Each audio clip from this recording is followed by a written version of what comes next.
একটা সময় WWE universe তাকে বিশ্বাস করতো না। প্রতি সপ্তাহে বুক, ক্রিটিসিজম, হেট, অনেকে বলতো he is not the guy. কিন্তু আজ পুরা ইন্ডাস্ট্রি অ্যাকনলেজ করে। এই হচ্ছে the tribal chief Roman Reigns.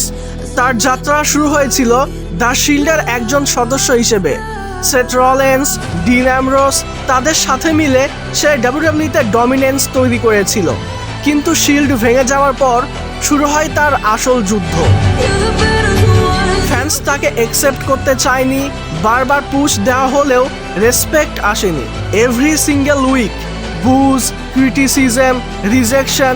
কিন্তু একটা জিনিস কেউ বুঝতে পারেনি, রোমান থামার জন্য জন্মায়নি।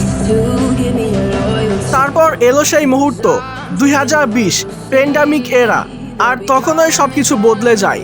রোমান রেইন্স ফিরে আসে, কিন্তু এবার সেই আগের মানুষটা ছিল না। He came back as the different beast. Paul হেইম্যানের সাথে জুটি বেঁধে সে তৈরি করলো হেড অফ দ্য টেবল। আর সেখান থেকেই শুরু হলো তার রাজত্ব।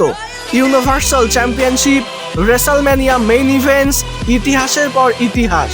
সে হারিয়েছে Brock Lesnar, Edge, Goldberg, Daniel ব্রায়ানের মতো সুপারস্টারদেরকে একের পর এক।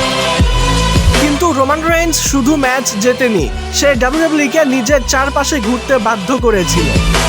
তারপর শুরু হয় ডাব্লিউডাব্লিউ এর ইতিহাসের অন্যতম সেরা storyline, the blood line.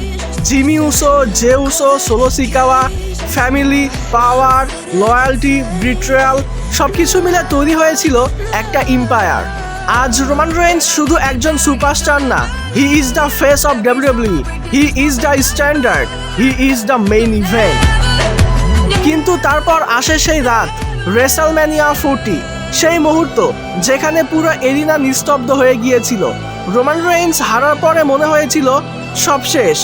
সবাই ভাবছিল এটাই শেষ অধ্যায়, কিন্তু আসলে এটা ছিল শুধুই একটা বিরতি।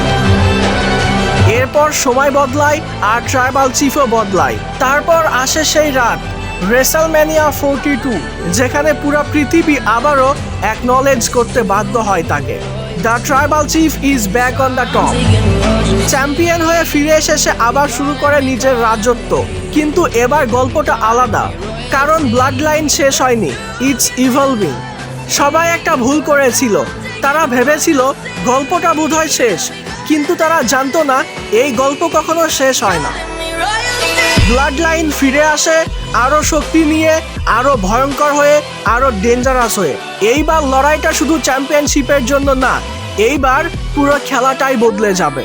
আমরা আবারও দেখতে যাচ্ছি একটা নতুন গল্প, একটা নতুন চ্যাপ্টার, একটা নতুন ব্লাড লাইন। আর সেই গল্পের কেন্দ্রবিন্দুতে একটাই নাম, রোমান রেইন্স।